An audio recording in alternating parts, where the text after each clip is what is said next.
இந்த பூமி அதிர்ச்சியானது ஏதோ நம்ம தேசத்துக்கு வரும் அப்படின்னு சொல்லி இருக்கிறதுனால நம்ம தேசத்துக்காக மாத்திரம் ஜெபிப்போம், அப்படி கிடையாது.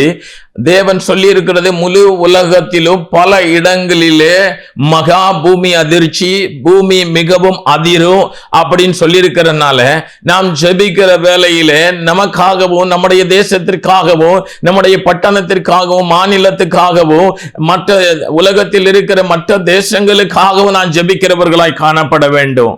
Because God has prophesied that this will happen to our nation India, we should not only pray for our nation to be saved, but God has told me very clearly that this will happen to the earthquake will happen to the whole world.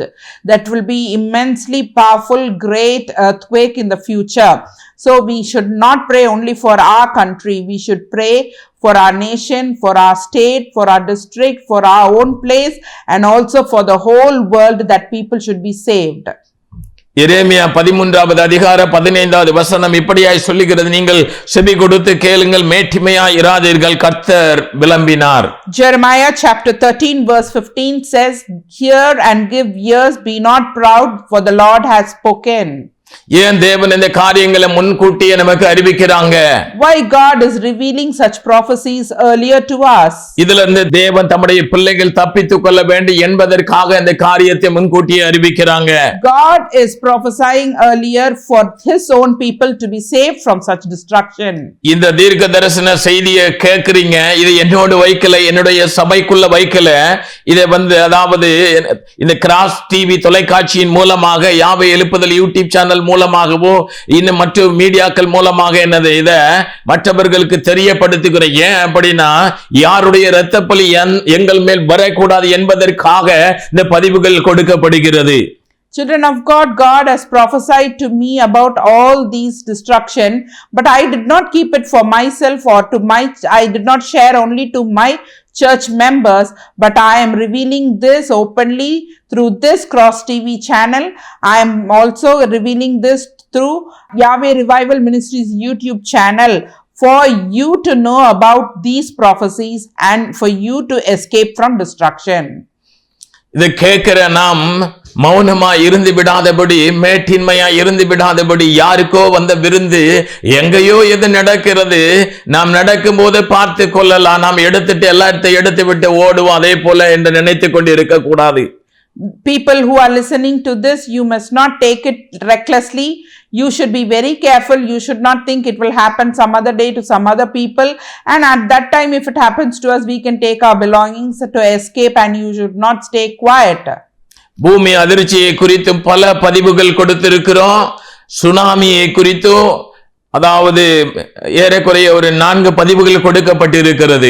We have recorded so many times about earthquake and nearly 4 times about this tsunami warning. ஒரு பகுதியிலே பூமி அதிர்ச்சி நிமித்தமாக இன்னொரு பகுதியிலே tsunami. One side, that is the earthquake is taking place, and due to this immensely powerful earthquake there will be tsunami in the other places. தேவ பிள்ளையே, Children of God, நாம் மௌனமா இருந்து விடாதபடிக்கு we should not be quiet. நாம் ஜெபிக்கிறவர்களாய் காணப்பட வேண்டும். We should pray. நாம் ஒவ்வொரு நாளும் வேதத்தை வாசிக்கிறவர்களாக, we should read the scriptures every day. நாம் ஜெபிக்கிறவர்களாக, we should pray every day. இயேசு கிறிஸ்துவை தம்முடைய வாழ்க்கையிலே சொந்த இரட்சகராய் ஏற்றுக்கொண்டு இயேசு என்கிற பாறையின் மீது கட்டப்பட்ட சபையிலே கிறிஸ்துவுடைய உபதேசம் என்பது என்றால் பிதா குமாரன் பரிசுத்த ஆவியினுடைய உபதேசத்திலே நிலை நிற்கிறவர்களாக, ஆதி அப்போஸ்தலர் சபையை போல வைராக்கியமாய் வாழ்கிறவர்களாக நாம் காணப்பட வேண்டும். Children of God, we the children of God who has been accepted Jesus Christ as the Savior, and the church which has been built on the rock named Jesus Christ, who has accepted Jesus Christ, and like the apostles who were in the early churches, they prayed together. We also have to pray in the name of the Father, Son and the Spirit. The church which is built upon the rock named Jesus Christ, we have to definitely pray for this reason. தேவ பிள்ளையே, Children of God, நாம் சத்திய வசனத்தை கை கொண்டு நடக்கிறவர்களாய் இருக்கும்போதுதான் தேவன் இப்படிப்பட்ட அழிவுகளுக்கு நம்மை தப்புவிப்பாங்க அப்படின்னு சொல்லி வெளிப்படுத்தின விசேஷம் 3வது அதிகாரம் 10வது வசனத்திலே நாம் பார்க்கிறோம். In Revelation chapter 3 verse 10 it is mentioned, if you keep the word, that is the word of the Lord, and live by it, only then God will escape you from such destruction.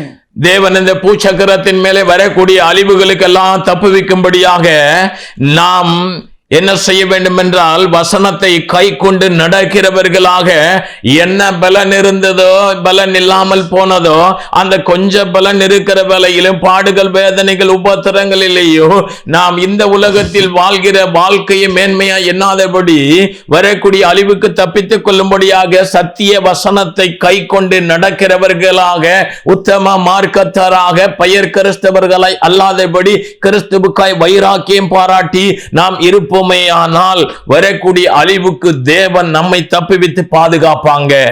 Children of God, whether we have strength or we have little strength or we have no strength, that is not the problem. But we have to keep the word of God, for God will escape us from the trial that is coming upon the whole world. Only if you keep up the word of God, only if you be a faithful and truthful believer of God, you can escape from such destruction. This is clearly mentioned in Revelation chapter 3 verse 10.